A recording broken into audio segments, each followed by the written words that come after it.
the front cover, we see Bela Lugosi and from 1931 together with a female who is carrying because it's so obsolete. This is a Penguin popular classic. It's complete and unabridged. It's, according to the back jacket, a unique horror masterpiece and the most famous of all vampire tales. I don't quite agree with this, but whatever. Anyway, Pries Verhon is my name. For futuristic art is my game. So, here we go. Bram Stoker lived from 1847 to 1912. He was Irish, liksom, and well, blah, blah, blah. He had 6 siblings, blah, blah, blah. Blah, blah, blah, journal form. Readers may also find the following books of interest.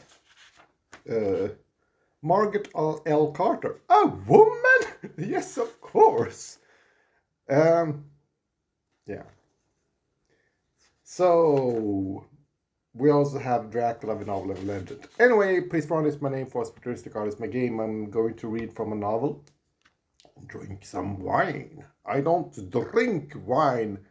I drink blood because I'm Hungarian. I'm against Harris, since he's not relevant anymore. Anyway, Pries Verhon is my name, for futuristic art is my game. This is first published in 1897. This is from 1994. Back in 94. And it states on the book jacket, to my dear friend Homie Beg. Blah, blah, blah, blah. The ISBN number. Gotta say, the numbers are mucking me again. The ISBN number is 9780140620634. And the cover shows a still from Dracula, reproduced by courtesy of Universal Pictures, the Ronald Grant Archive. So, contents. I wonder what page I'm going to read from. Well, it's going to be such a surprise to everyone. Oh, sorry. Anyway, I will read from page 257 and 258. So, this is going to be a trial.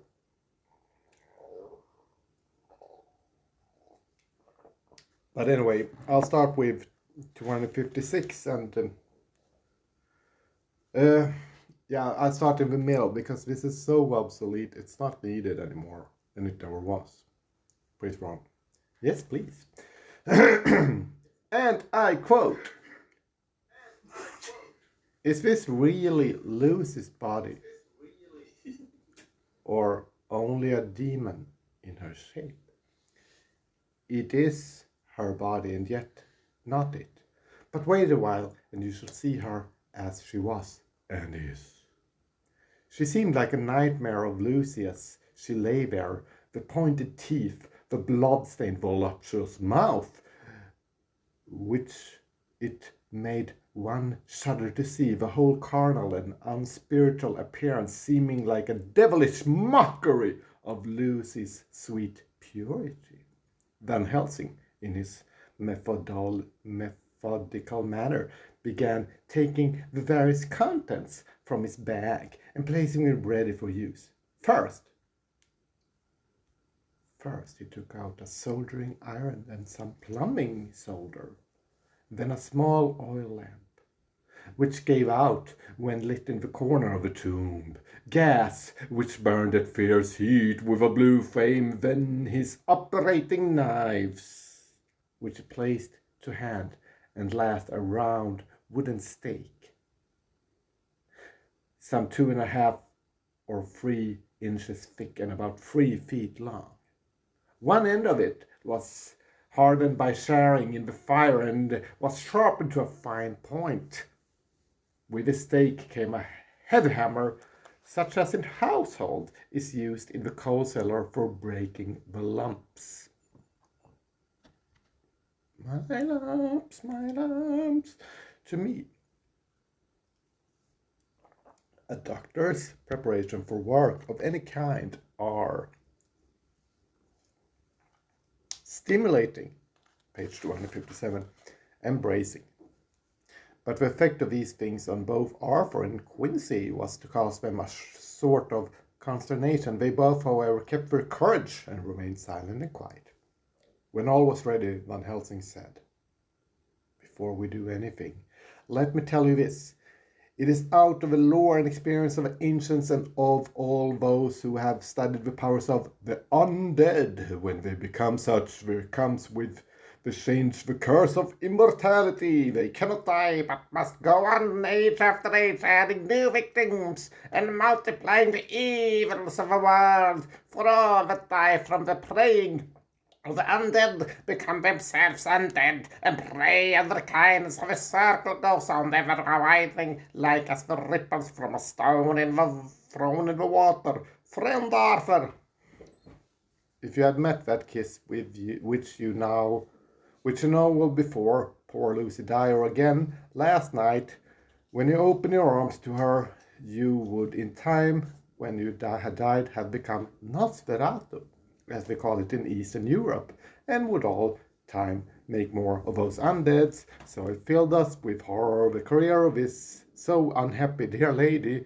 is but just begun. Those children, whose blood she suck, are not as yet so much the worse, but if she live on, undead more and more they lose their blood, and by her power over them they become to her, so she draw their blood, so with that so wicked mouth.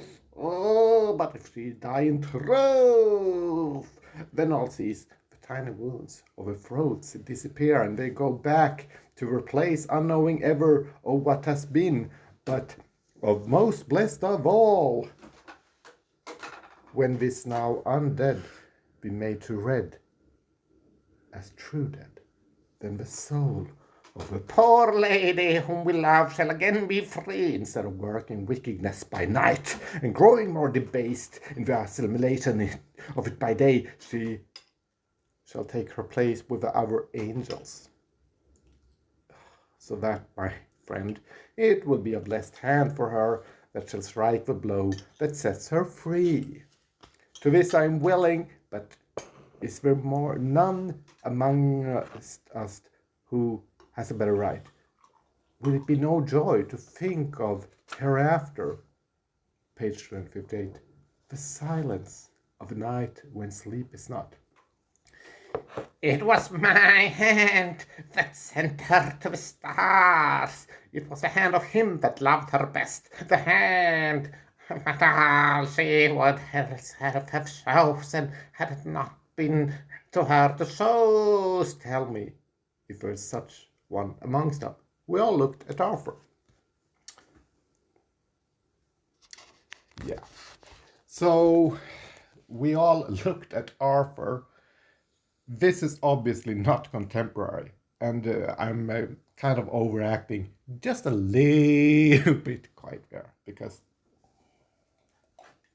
it's basically theater.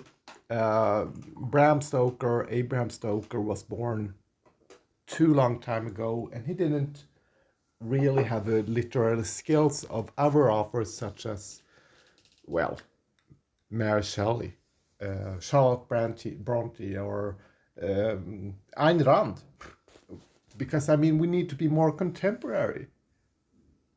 And again, false start. My name is Pries Verhon, for futuristic artist by Gabe. Pries Verhon is my name. Oh my god. I hate Amasaba. It is being written as we speak.